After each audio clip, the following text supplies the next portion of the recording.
J'ai commencé en télévision.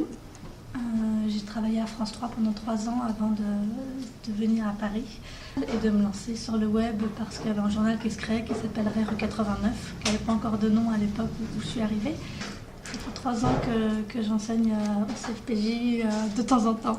Il y a de toute façon des différences entre tous les élèves, entre ceux qui sont férus de nouvelles technologies et ceux qui sont adeptes du papier et du stylo.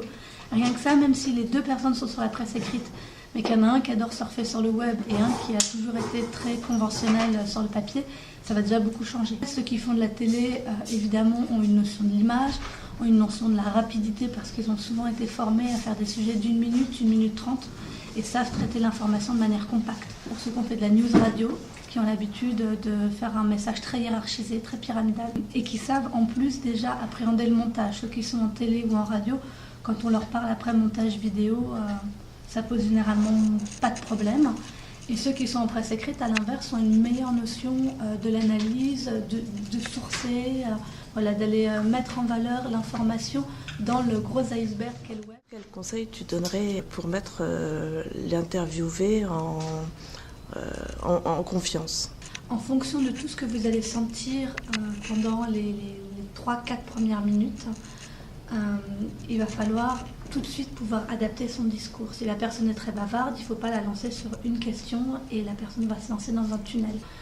Au contraire, si c'est une personne timide, il faut pouvoir la mettre en valeur et lui faire comprendre qu'elle a quelque chose à vous apprendre.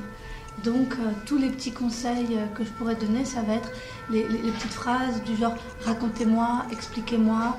Comment vois-tu le futur du journalisme? Je pense que le papier va perdurer. Je ne crois pas, moi, à cette histoire que le web met en péril le papier. Il met en péril le papier parce qu'il surfe sur une manière particulière de traiter l'information.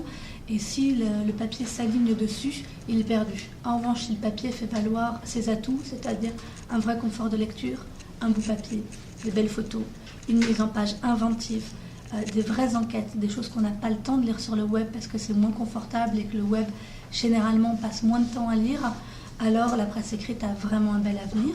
Mais j'ai envie de croire à la convergence des médias sur les tablettes. C'est-à-dire qu'on va retrouver le confort de la lecture papier avec, encore une fois, des belles images, quelque chose de beau, beaucoup plus joli que sur un écran d'ordinateur, mais avec le multimédia de l'ordinateur. Et là, ça va vraiment devenir jouissif. Merci beaucoup. Ouais.